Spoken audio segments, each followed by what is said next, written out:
You wanted the best. You've got the best podcast. The hottest podcast in the world.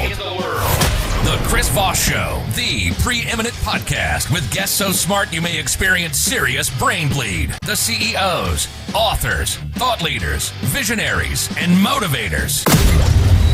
Get ready. Strap yourself in. Keep your hands, arms, and legs inside the vehicle at all times, because you're about to go on a monster education roller coaster with your brain. Now, here's your host, Chris Voss. Hello, this is Voss here from the ChrisVossShow.com. Ladies and gentlemen, the earliest things that makes official. Welcome to 16 years and 24 episodes of the Chris Voss Show. We've just been bringing you the most smartest people, the most brilliant minds. Of course, I'm just the idiot with the mic. The smart people are the guests. And so we want you to share the show with your friends, neighbors, relatives, because if you make yourself smarter and then you make the world smarter, well, then maybe we'll all learn to get along. Or, or not, if you've seen Human Nature lately. Anyway, guys, go to goodreads.com/Chris Voss, LinkedIn.com/Chris Voss, Chris Voss 1 on the TikTokity, and Facebook.com/Chris Voss. Opinions expressed by guests on the podcast are solely their own and do not necessarily reflect the opinions of the host or the Chris Voss Show. Some guests of the show may be advertising on the podcast, but it is not an endorsement or review of any kind. Today, an amazing young man on the show today. We're going to be sharing his entrepreneurial journey, his business, insights and experience, and maybe some ways he can help all of us do better at our business and delegate more. That's probably important as well as the story. Today we have Ben Walker on the show. He is the CEO of a company called Ditto Transcripts, and he founded Ditto Transcripts in 2010. He's been providing certified, accurate, cost-effective transcription services for professionals in law enforcement, legal, medical, academic research, and more. But if he's doing that professionals, is he doing it for unprofessional people like me? We'll find out. Welcome to the show, Ben. How are you? I'm doing well. Thanks for having me, Chris. Thanks, Ben. Thanks for coming to the show. Why do you hate people who are unprofessional? No, I'm just kidding. Give us your .coms. Where can people find you on the interwebs? They can find us at dittotranscripts.com, and I'm on LinkedIn pretty actively at Benjamin K. Walker. And so you help people be better professionals at transcribing and getting things done. Tell us a 30,000 overview of your business and what goes inside of it. We started, like you said, originally back in 2010 as a medical transcription services company. Oh, really? Yeah, and we were losing medical clients due to some technological changes in the healthcare industry. Doctors now point and click, and they don't dictate as much as they used to.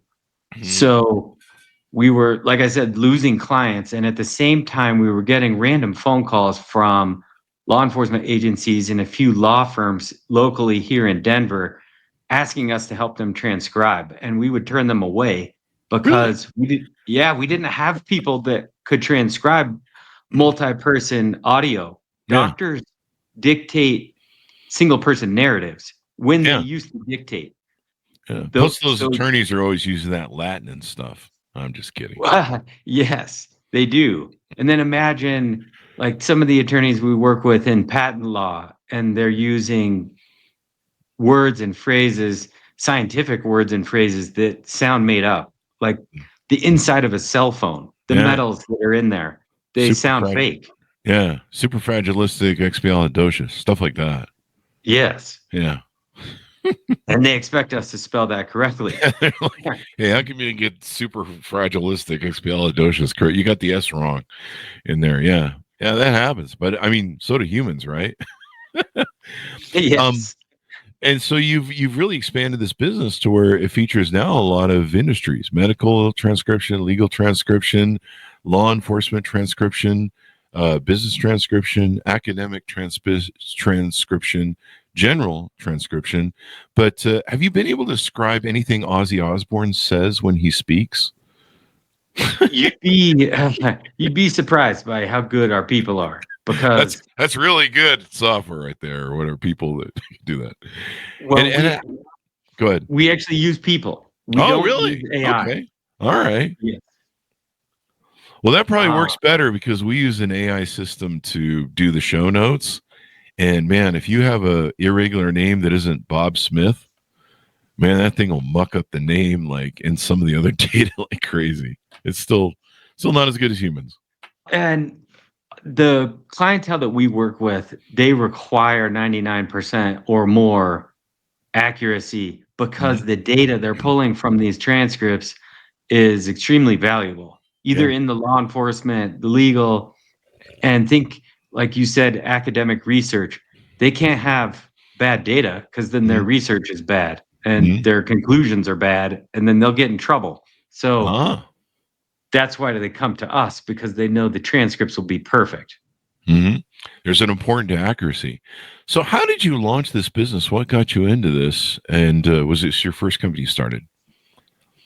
Yeah, it's a little bit of both. So the medical transcription business I went into with 3 business partners, and they're friends of my parents, and they were in healthcare already. So we kind of had a built-in warm lead source from their connections in the healthcare industry. And when we started losing clients, I suggested we offer other kinds of transcription to help diversify. But we had some really large medical clients that they were happy with. And I wasn't really happy kind of sitting on that and not doing anything else. Yeah. So I broke off and started what would be considered like a sister company, and started offering legal, law enforcement, academic, and off I went. And so do you, when you're doing like legal transcription, are you doing like maybe the transcription for, court cases where you want to know what the back and forth went in the court case, or like, what's the other thing, depositions and things like that? Is that a lot of what the legal transcription you do for attorneys? Yes, exactly. Court hearings and depositions. Once in a while, they'll send us law enforcement related interviews if it's defense oriented trial of some kind. A lot of the civil stuff is deposition related, and the court reporter that they had sitting in can't get it done on time, or is too busy to get it done at all. Yeah. So they'll send it to us, and we get it done, frankly, faster and cheaper than a court reporter. Yeah. I remember back in the day before a lot of this technology was around, we had our brick and mortar companies, and, once we get successful, you get sued, and people sue you, and you sue them, and people are stealing from you. You got to sue them. Yeah. It's a fun thing. Partners, partners, and everyone shakes you down for money. And I remember, we did a court case with, we were doing a court case, and, my attorney, we'd seen the whole initial pretrial up to the injunctive process where the judge does the injunction, and the judge had done the injunction on 2 employees we'd hired that had non-compete agreements, and we didn't know they had non-compete agreements. But we got the injunction, but he wanted to go back and watch all the videos and charge me basically another $10,000 to watch what he watched the first time. I'm like, no, you're not. And it was like $150 too to get the videos from the court. And I said, if you didn't pay attention to what was in there, but this would have been maybe a better thing for him to do, was to pay you guys to, get a transcription of those things so he could review it. I don't know. I'd still probably be paying him for an hour or something. So yeah. Your service probably would have been better.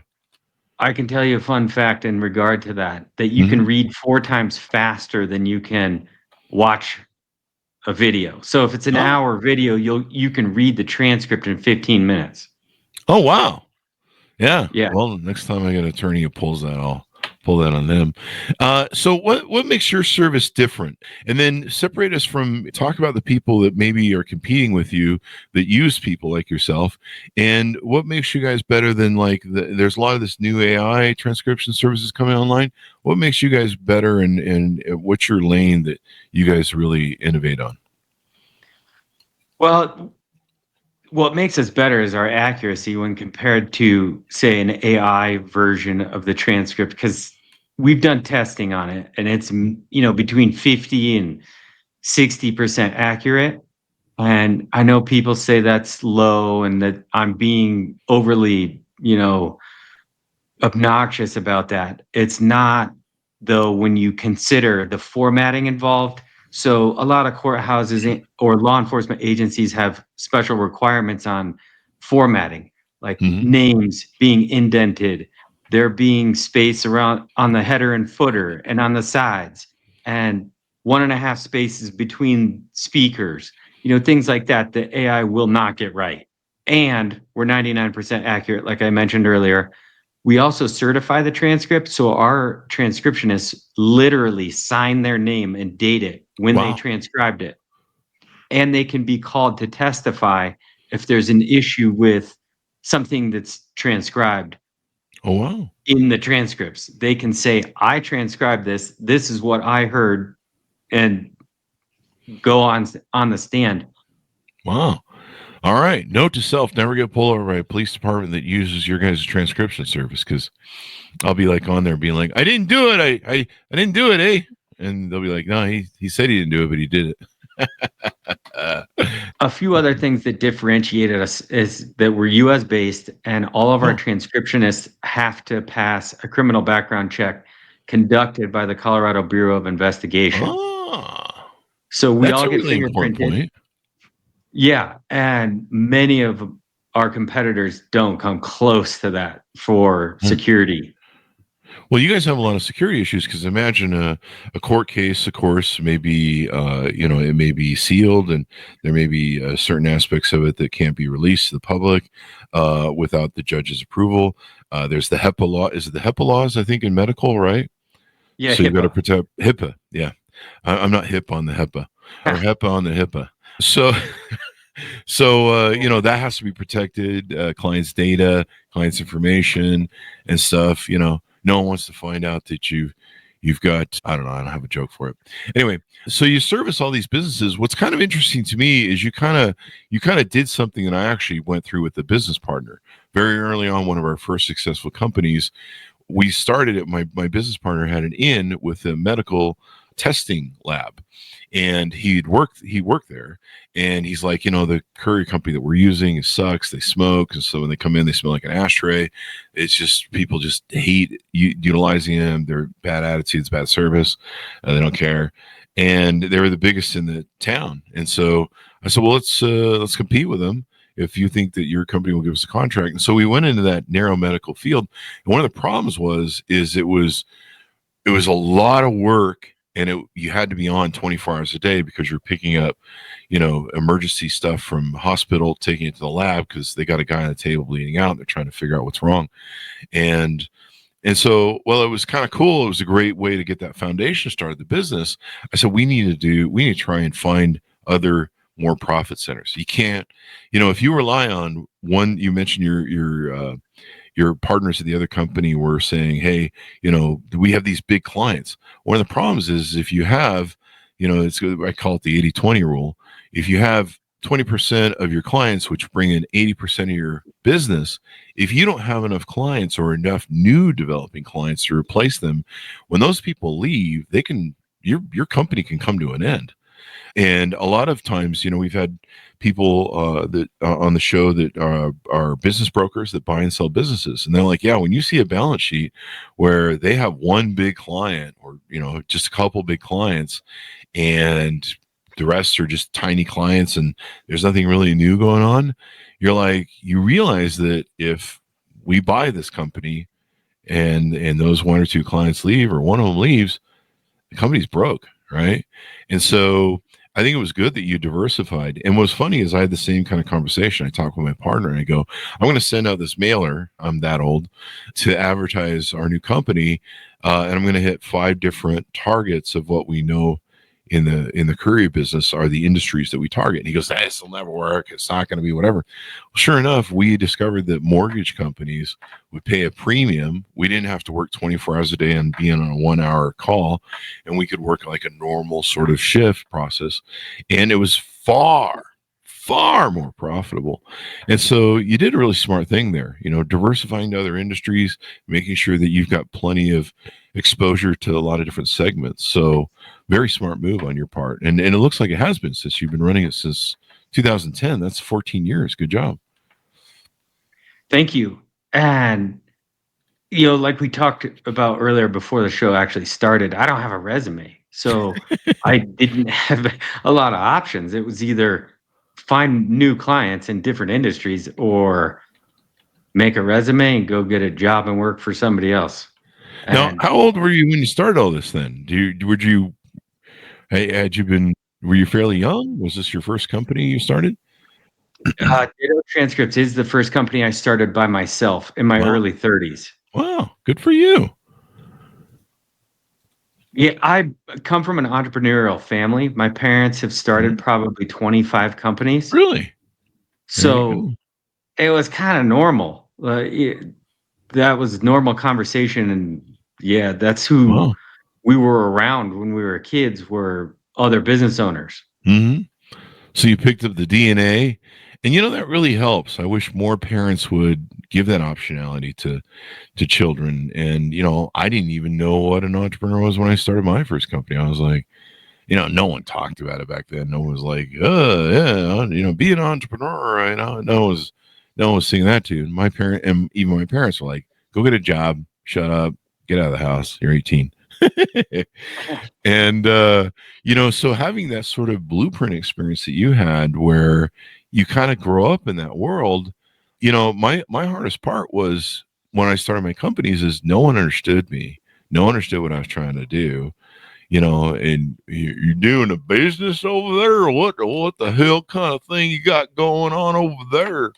And why don't you just work for the man? And it was hard, and it was hard to find people. I mean, back then it was different in the brick and mortar world. It was hard to find people that you could have. In fact, back then, what you had to do is, if you wanted business advice, you had to hire like some super expensive attorney, and by then you try and figure out how to pay him, and that was it. But now, everyone talks about entrepreneurism. You got all these people you can get advice from. You watch videos on YouTube. It's kind of great. But no, it's great you had that blueprint, because I think that really shapes people and gets them into being more entrepreneurs. And I wish more parents would do that. Well, I agree with you. I can't say my parents did it on purpose, though. Oh, okay. It was just part of dinner conversation, right? Really? Like, what new business was being started, how one of the businesses was doing. Oh, this one's being sold. This one didn't work out. My business partner in this other one is not who we thought they were, so we're going to sell it to them and we're going to go off on our own. All those things we got to see, firsthand, but it wasn't like, okay, guys, we're going to teach you something here. It was just, we sat there and listened. Yeah. And you just pick up on it. I mean, it's the same blueprint most people get for relationships from childhood and how to behave as human beings. They just experience the blueprint. They watch their parents, get along or fight. Sometimes they don't have a parent. That's part of the blueprint. And so I think it's great that you were exposed to that, because what you saw was, like, when I had ups and downs as a business person, there was no one I could turn to. Like, no one else had experience around me. I had no family support that could be like, here's what you do, Chris. And you being able to see the ups and downs, the internalization of what goes on in the mindset of being an entrepreneur, that's just gold. I think that might be something that really, I think, would contribute to your success when you say as an entrepreneur. Oh, 100%. I mean, when they're going through resumes literally while we're eating dinner for the first employee of a new company, and they're talking about, should we hire Chris or Ben? And Chris has done this and Ben has done this, but Chris went to college here and Ben didn't finish college. Like, they give those types of conversations are happening right in front of us. And I'm 12, 13, 14 years old saying, well, I think you should hire Ben. Or I think you should hire Chris. And they're looking at us like, we're not talking to you. We're talking to each other, and, they're business partners. I remember they had issues with a couple of their early business partners. And then later on at other companies, they intentionally went after different kinds of business partners that filled the void that they couldn't do. Yeah. as opposed to having, similar people. They would then go get the CFO guy, and they would go get a CEO guy, and they would go get the attorney, and they were all separate, and they didn't cross over each other. You know what I mean? Whereas before they had too many cooks in the kitchen, and it got messy. Yeah. And you just watched and learned and listened, soaked it all up, and probably a lot of lessons maybe they really didn't connect for you until you got into business. You're like, wait, I know some of the stories behind this, right? Exactly. Yeah. Like knowing what you're good at and who else to bring to the table is extremely important. And lots of entrepreneurs think I have to do everything, or I should do everything, and I'm going to work 16, 18 hours a day. And I don't think that works very well. So now when people work with your service, and you've gotten 14 years, man, that's awesome. When people work with your service, how do they pay? Are there different sort of levels? I see here you can get it kind of on the slow turtle mode, or you can get it faster, or if you need it really done fast because you're behind the 8 ball on your timeline, you can order it. There's several different formats of how you can order scripts. Do you want to give us a little bit of that data? Yeah, so we have 3 different turnaround time options: 1 to 2 business days, 3 to 5, and 6 to 10 business days. And then we segment it into 1 to 2 speakers or 3+ speakers, because when there are 3 or more people involved, it does take us longer to transcribe. You have to pay attention to who's speaking, especially if they're speaking over each other. Let's say it's a court hearing and it gets a little heated. You might hear multiple people talking at the same time, or a law enforcement interview with two detectives and 1 suspect, and the 2 detectives are speaking at the same time, or the suspect is whispering and you can barely hear him. So that's the reason for the pricing tiers. And in the medical world, it's very different. As we talked about earlier, doctors dictate single person narratives, so their pricing is done differently than the pricing. Yeah, they're priced by the line, and it's been that way for probably 50 years. Whereas the other industries are priced by the minute. So $1.50 a minute, and it's an hour long, is a $90. It'll cost $90 for 6 to 10 business days. Okay. And I noticed it has a people-centric touch process where you interact with people. You have a rep that's a human being.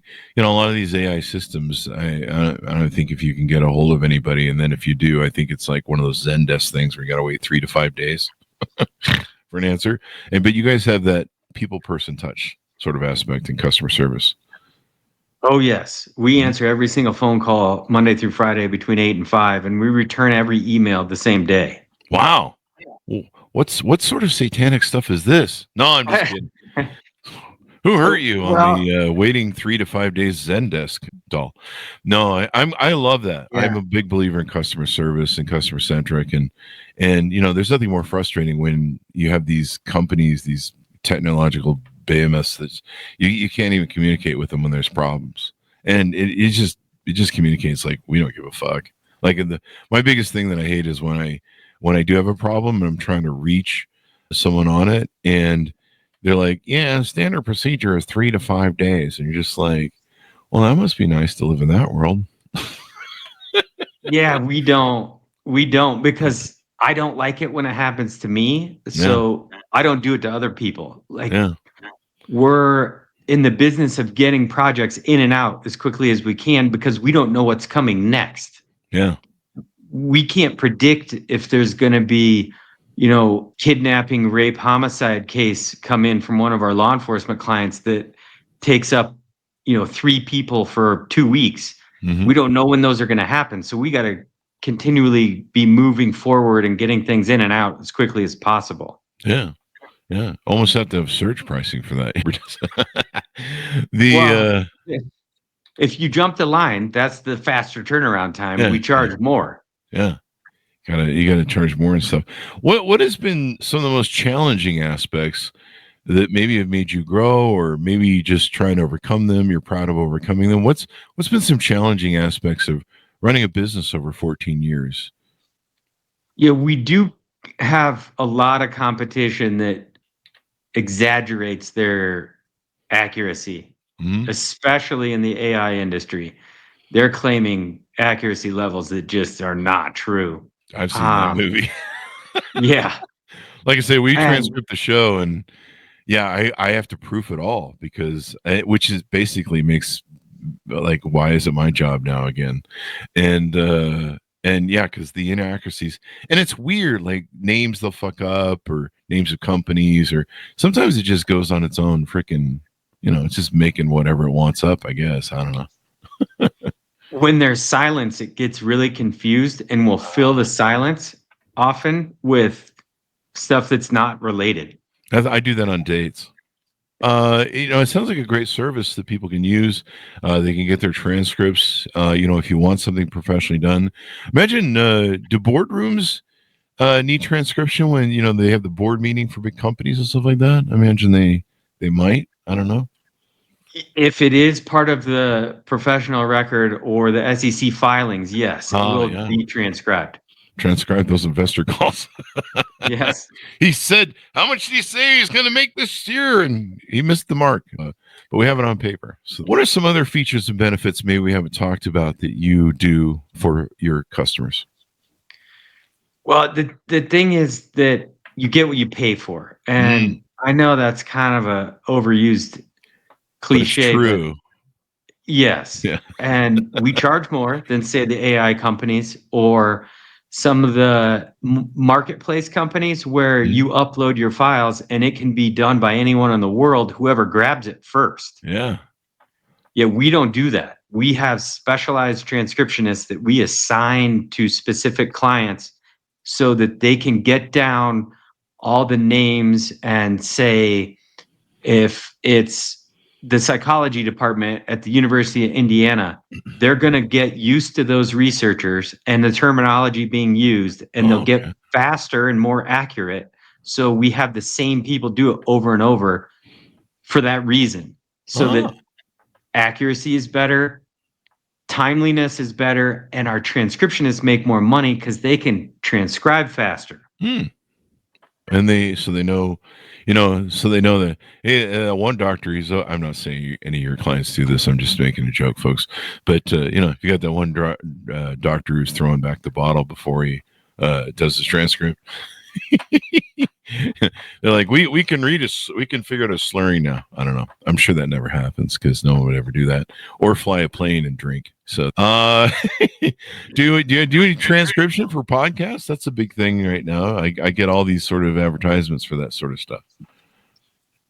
We have a few podcast clients, but not as many as you'd think. They tend to use the AI automated transcripts and run with that. I don't know why, but they do. Yeah.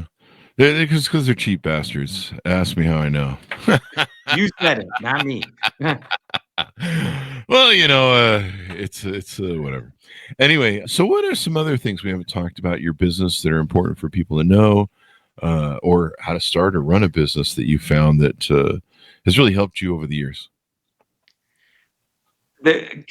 You alluded to it a little bit earlier about our customer service, and we truly do value that and put that at the forefront. Like I said, answering all the calls, all the emails, even the difficult ones. Because when clients call, it's usually because they're not happy for some reason. So we don't want our clients to call us. And we tell them that. Yeah, we don't want to hear from you, because if we hear from you, we know you're upset. I used to like that with our courier business, the one that I referenced earlier, and because they used to call us the Great Invisible Courier, because we had keys to everyone's office. We had these lock boxes, and so our customers wouldn't see us. And we solved the problem where, they were trying to beat the 5 o'clock FedEx guy showing up, and they never could get their work done 2 or 3 hours later. And so we solved the problem for them, a pain point for them. And then in the morning, they would be sitting around waiting for the packages to show up, sometimes a couple hours. With us, the packages would be there. And so, And so the only time, like, we would go years, I think there were some clients we didn't talk to for years, and they would just pay their bills and we would do the job, and they'd be like, we really love you guys because we don't have to call you. And we loved it too. But, you know, we knew if someone was calling, we're like, somebody screwed up something. We're going to have to get through this call. But the faster you can deal with it, the faster you can communicate to your client that you care about their problems and that you're going to fix them. You know, and especially the more they trust you in that regard, the more better relationship you have with them. Because like, oh, we know Ditto, we know Ben, you know, we can, you know, he'll fix our problems. He fixed the last one we had quickly. It's all good. We don't have to go amped up about it and go full Karen. Because I've been full Karen a few times with people's customer service lines. You only have to do it once, like you said, and then that comfort level changes dramatically. So if you do make a mistake again in the future, say a year and a half later, they're not nearly as upset and they're more understanding. Yeah. Even though it's our fault. Yeah. Like, we truly made a mistake. They don't, like, we'll say, okay, you know, Chris, we're sorry. We turned it in a day late. We're not going to make you pay for it. And they'll say, no, we want to pay for it. And I'm like, well, it was late. And they say, that's okay. We still got it. Wow. Yeah, that's the best way to have it. And, you know, we had clients tell us the same thing. We'd screw something up and they'd be like, you know what? You guys haven't screwed anything up for like 2 years. Everybody else is screwing up everything every other day. You know, it's cool. You know, but just, it's amazing how much just getting on top of stuff right away and, you know, building that trust, letting the customer know that you give a shit.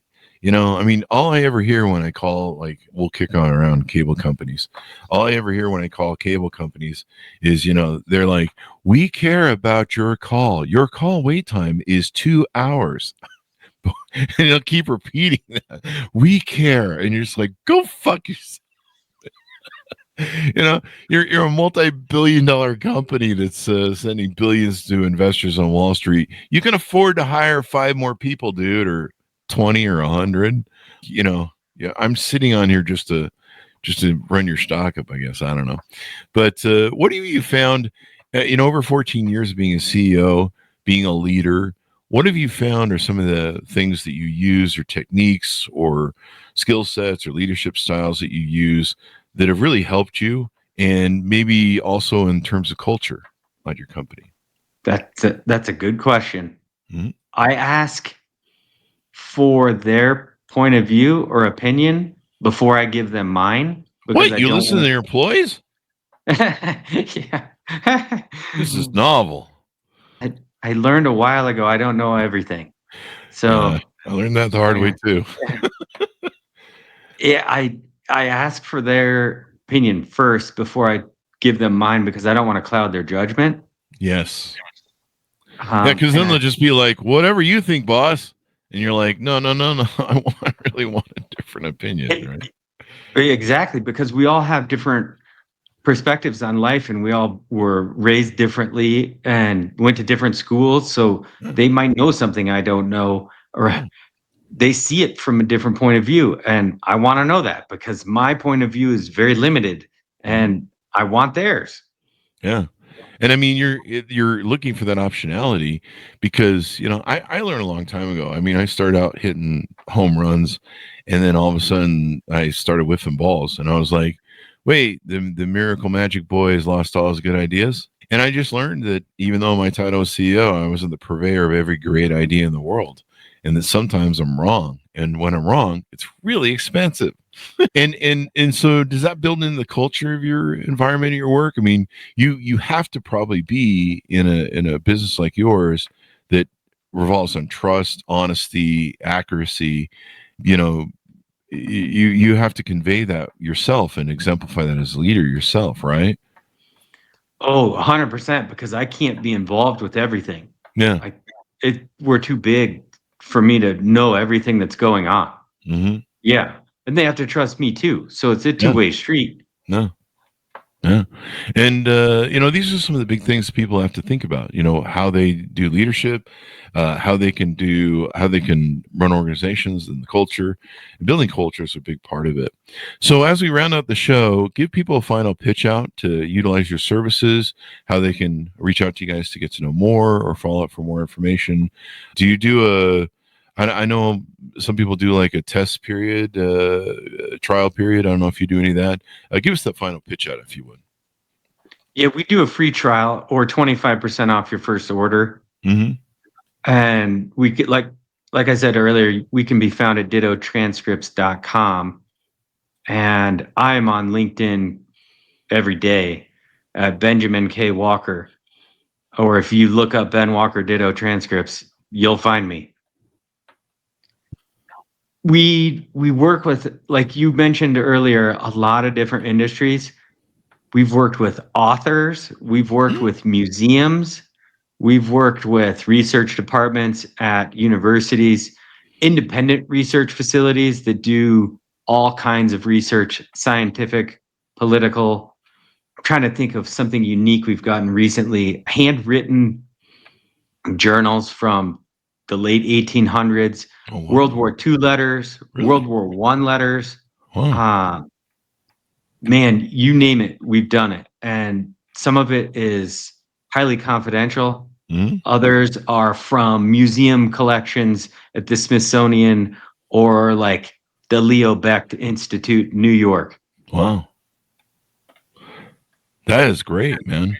That is great. And, did you ever think when you started this company, 14-ish, 15-ish years ago, did you ever think that you'd be here doing this stuff still and that it would be as expansive as it become? No, I thought I'd be long gone. It's interesting too. People are willing to pay a premium still for human interaction and experience and for humans to do things. And I think that will probably, I don't know, it's probably always be the case. I mean, AI can't paint my walls. Someone who's good at it and has a cool character when they come over and hang out and paint your walls, that can't be done by an AI. Not yet. There's still time, I guess. But yeah, I mean, there's always going to be that chance for error. It happens to me all the time. There's something I'll miss in a transcription and then the client calls and they're like, "Hey, can you fix my name?" And I'm like, "Oh man, I thought we did that. It fooled me." And they're like, "Yeah, down buried in all the stuff." And for me, the show notes aren't that long, but for transcription, medical, attorneys, all those sort of things. I mean, there's a lot of data there. And like you said, the formatting too, of like legalese and stuff. So very good and interesting stuff. Thank you for coming to the show. We really appreciate it, man. You're welcome, Chris, and thanks for having me. Thank you. And thanks to us for tuning in. Go to goodreads.com/Chris Voss, LinkedIn.com/Chris Voss, Facebook.com/Chris Voss, Chris Voss 1 on the TikTokity, and all those crazy places on the internet. Be good to each other. Stay safe. We'll see you next time. And